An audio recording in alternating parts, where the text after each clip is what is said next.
Hi everybody, it's Kathy here and I am playing along with Scrapasketch, and this is a creative team layout, and I am promoting the premium range of sketches on www.scrapasketch.com that Lisa has created for December, and I'm doing sketch number 97 for this layout. So I have collected a whole lot of ephemera that I'm going to include onto this two picture layout, and I'm just pushing that to the side so that we can get started.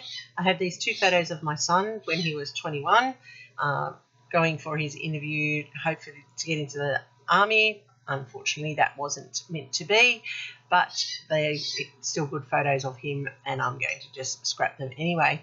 I'm using this lovely range of paper from Uniquely Creative to create this two photo layout, and I'm going to start with a grey cardstock here to create my border, and I'm using it to also mount my photos on this layout. Now Lisa has created a whole range of sketches on her premium site www.scrapasketch.com, and that is a great resource if you're stuck for creativity, you're looking for something new, something to inspire you. So go check it out. There is a small subscription fee, but once you're in there, you can have free access to the exclusive sketches that she has each month, and they are different to the ones that are in the Facebook group each Friday. So it's well worth going over to her premium site and checking them out. Lots of inspiration, lots of tips, and lots of ideas.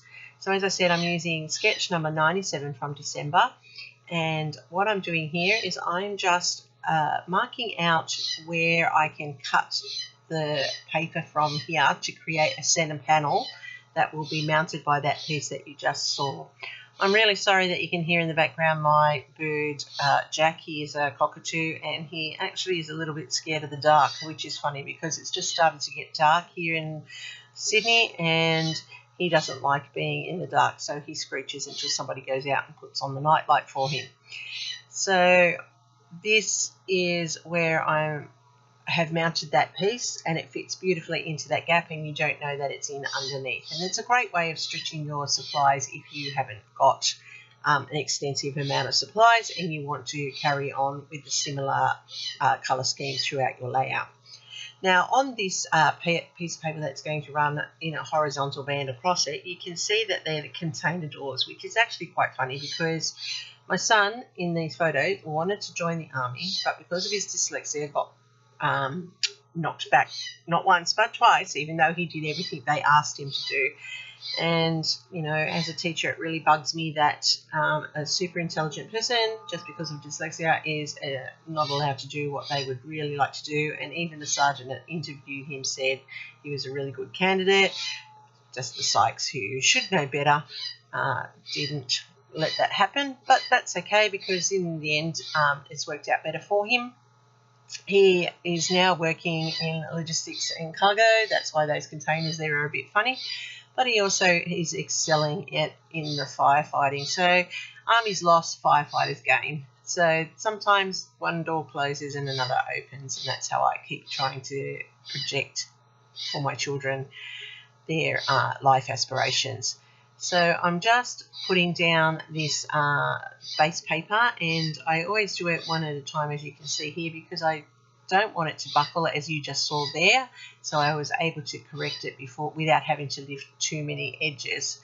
So now that I have that got down, oh my goodness, that sounds terrible. Now that I have put that down nice and flat, I can start building my layout base. And I have that reverse side of the cargo containers there, which is like a rustic background, which is really beautiful. Now I could have gutted that piece as well, but there's no purpose. I've got enough scraps, so I've just left that one as whole, and I'm just placing this one over the top because on Lisa's sketch she has this as a frame within the layout, and this is my way of creating that frame effect. Now I'm using a stamp here to get some faux stitching happening. Lisa's sketch does have stitching around the frame. Now you can either use a stamp like I am here, or you could faux stitch it with a pen, or you could actually pull out your sewing machine and stitch around the frame. Either way, or any of those ways, is an effective way of drawing your eye to the frame of the layout.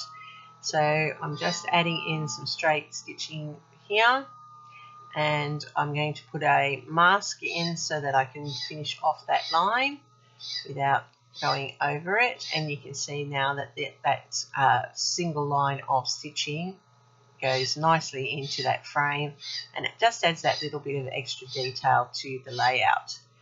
Just marrying it in there nicely. So that's how I have stitched the frame, and that's how easy it is to add detail to your layouts. So I'm putting in this horizontal bar, and it's an anchor point for the photos, and that's really important on a layout to have an anchor point so your photos aren't just sticking up in the air. And as you can see, all these colours go nicely together and are blending beautifully.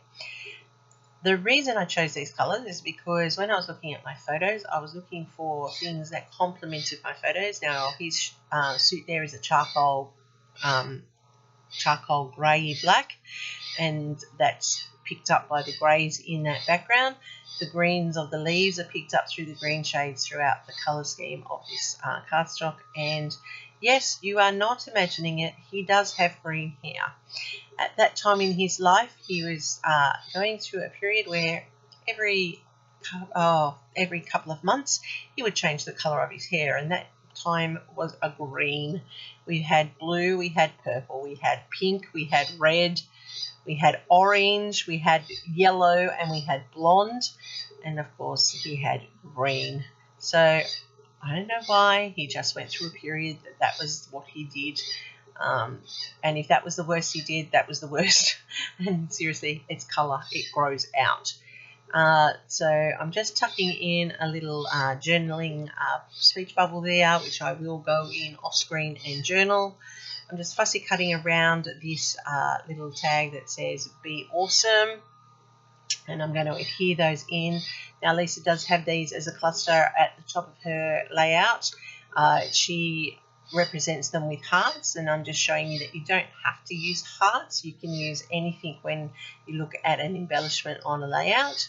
Now I have these little acrylic hashtags, and I'm contemplating putting more than the one, but I've just left the one because that's a splash of the same colour as his tie. And I'm just layering up some stars. As I said, Lisa on her sketch has got hearts, and I'm using stars where she's got her hearts.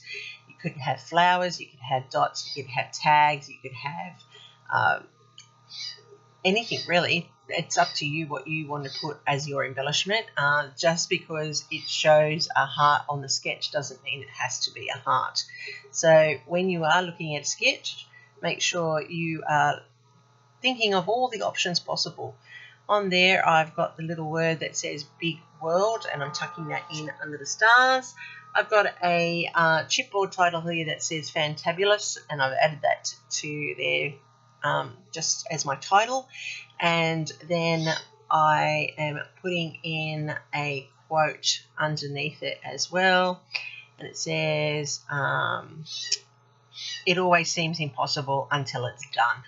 And so that's just a little bit of a inspirational thing to him, and to remind my children that, you know, life is tough. Sometimes you get knockbacks, but then that means there's more to be done, or you weren't meant to go and do something else. And he has. He's gone off into the firefighting, and he has excelled there. And so all the things that he was looking for in the army, he's actually gotten through his job and through his passion with the firefighters. So things work out for a reason. I'm just adding in some ink splatters here just to add some detail and some more interest to the background. That's always a good way of building up your interest on your layouts. I'm using a Dina Wakley gold or gilt one there, and that's giving it that gold fleck onto that layout. So this is sketch number 97. I would love to show you, but it is on the premium site, and I'm not allowed to reveal those. Please go and check them out. Lisa does a great job with her sketches, and they are very versatile and workable. And I'm just putting in some details of the year, which was 2013, and he was 21 years old at that stage. So here you can see I've got those paint splatters, I've got that cluster built up, I have inked the edges of my page to give that smoky effect. I've added in those stamps there with the stitching, and I've put in the quote for my journaling on this page. Off screen, I do go and put the journaling into that bubble, as you can see now in this close-up, and this is how easily this layout has come together. Hopefully I've done something to inspire you. Hopefully I've done something that earns a thumbs up from you. Please go check out www.scrapasketch.com and all of Lisa's amazing premium products, including her printables. And this month in December, we are doing a stocking full of sketches where you can win some prizes and have 40% off if you use the code STOCKING40. Thanks for watching. Here's my recommendation for your next video to watch. Give me a thumbs up, hit that subscribe button. Happy scrapping. Catch you soon.